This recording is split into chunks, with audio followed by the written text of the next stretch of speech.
A igreja vai celebrar neste sábado São Pedro e São Paulo, mas também o Dia do Papa. Por isso, nossa equipe em Roma preparou reportagem que conta um pouco da missão dos 3 papas recentes. Traz ainda testemunhos de pessoas que trabalham no Vaticano e conviveram de alguma forma com eles. De São Pedro ao Papa Francisco, na Basílica de São Paulo, fora dos muros, as imagens dos 266 papas da Igreja. Entre eles, os que alcançaram os degraus da santidade. São Pedro, Lino, Cleto, Clemente, todos eles são santos. E aí depois, se a gente vai passando ao longo dos séculos, vai ver que já não vão aparecer tantos santos. E talvez alguns tenham já escutado na história, sobretudo na época do Renascimento, talvez de papas cuja vida não tenha sido exatamente exemplar. Se bem é verdade que nem todos os papas foram santos, todos eles, sem exceção, mantiveram-se fiéis àquilo que foi a promessa de Jesus Cristo feito a Pedro e que, por sua vez, vai passar a todos os papas. Tu és Pedro, e sobre esta pedra edificarei a minha igreja, e as portas do inferno não prevalecerão. São Pedro, através desse símbolo das chaves, que ainda hoje continua presente na Igreja, no Papa, neste caso no Santo Padre, o Papa Francisco. Portanto, nós refletirmos nisto, esta importância da continuidade, sucessão apostólica. De acordo com o Padre Bruno, nos momentos mais difíceis da história da humanidade, surgiram homens santos. Pensemos no século XX, para não falar lá do passado. 4 são santos. São Pio X, São João XXIII, São Paulo VI, São João Paulo II. E um é beato, João Paulo I. Portanto, nós vemos como a graça de Deus protege a igreja e manda os homens que cada momento histórico necessita. Para o sacerdote, há uma continuidade na missão dos 3 papas mais recentes, João Paulo II, Bento XVI e Papa Francisco.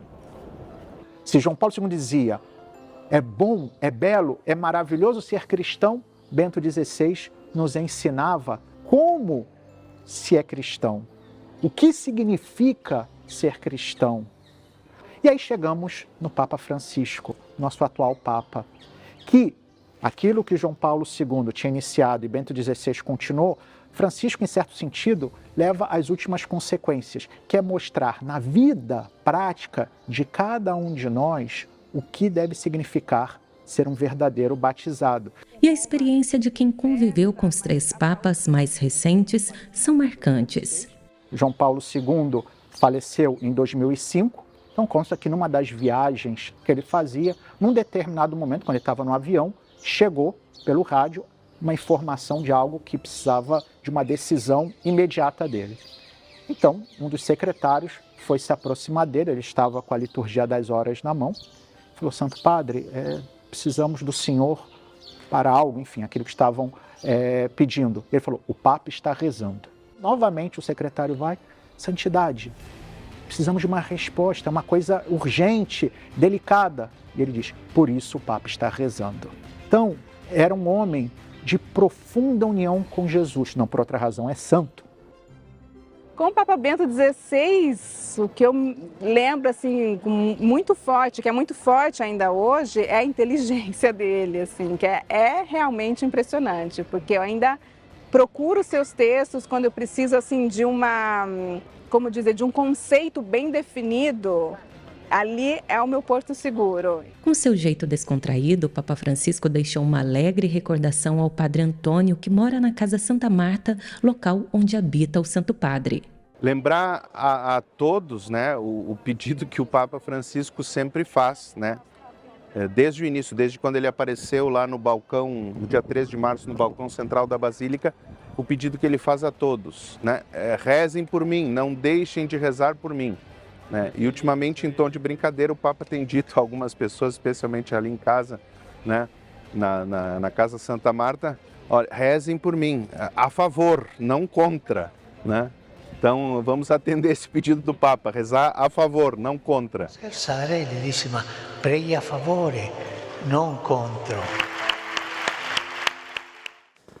5 arcebispos brasileiros recém-empossados estão em Roma para receber das mãos do Papa Francisco o palio arquiepiscopal. São eles o arcebispo de Natal, Dom João Santos Cardoso, o arcebispo de Fortaleza, Dom Gregório Paixão, o de Aracaju, Dom Josafá Menezes da Silva, de Maceió, Dom Carlos Alberto Breis e o arcebispo de Cascavel, no Paraná, Dom José Mário Escalon Angonese. A entrega dos palhos acontecerá na Basílica Vaticana durante a solenidade de São Pedro e São Paulo. A celebração tem alguns símbolos, como a insígnia representando a missão pastoral do arcebispo, a ovelha que o pastor carrega nos ombros, assim como fez Jesus Cristo. No palio, há 6 cruzes negras de seda que lembram as feridas de Cristo. Feita de lã de 2 cordeiros, a peça é colocada sobre a casula, na região dos ombros, como se fosse um colar.